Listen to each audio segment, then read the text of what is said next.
was not able to be. Nobody was allowed to be in the room. And my mom, in this moment where she's dying, I'm dying, and in this moment, she just says one word. And this sounds cliche, but this is what she said. She said, Jesus. Jesus. That's all she could say. And she told me that something changed in that moment. When she cried the name Jesus, Wow. she said that my heart rate started climbing. Wow. The baby's heart rate. And so not enough to give the doctors, or just enough to get the doctors the window of opportunity that they needed to deliver me at 3 months early. And so my heart rate climbed just enough to where they could deliver me, and they rushed me into NICU. And so from that moment, my mom said everything went dark. She just crashed. Wow. And so everything went dark for her, and she woke up in recovery, and they told her, you have a son. But they told her also, don't get your hopes up. He's in NICU. He's critical. They said he probably won't make it. And so last thing she remembers is saying, Jesus. My heart rate climbs. They deliver me, take me to NICU. And then she wakes up to them saying, hey, you have a son. He's here, but it's not looking good. He probably won't make it. But I did.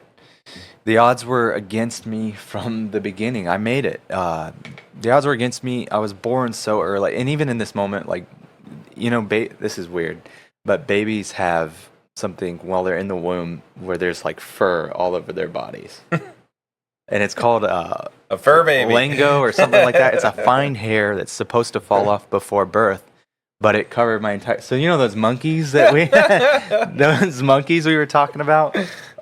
So you're a monkey? Bro, I looked like one of those monkeys you sent me in the reel. That's how tiny I was. Super tiny, and I was covered in this like stuff that's supposed to fall off you.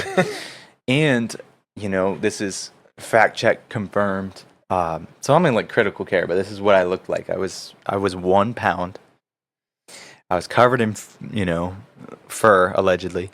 And my heart couldn't stay beating on its own.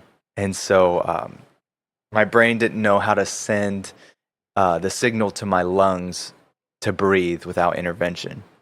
And so I would have just stopped breathing because my body didn't know how to operate yet. Yeah. And so the doctors prescribed me caffeine. Hey! Was it first form?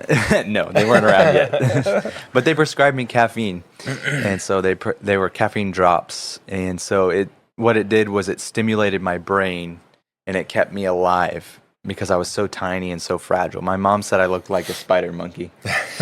But I was there. And did you eat people's faces off? No, I was not in the condition of a research lab monkey. But they were doing all they could to keep me alive. And so I was fighting in that moment. And for weeks, my mom sat by my side in the hospital, and she prayed over me. She spoke life into that situation. She spoke life into me. She told God, you made a promise, and you said his life would have a purpose. And I believe that you'll keep that promise. And so God's done that. He's kept his word. He's kept his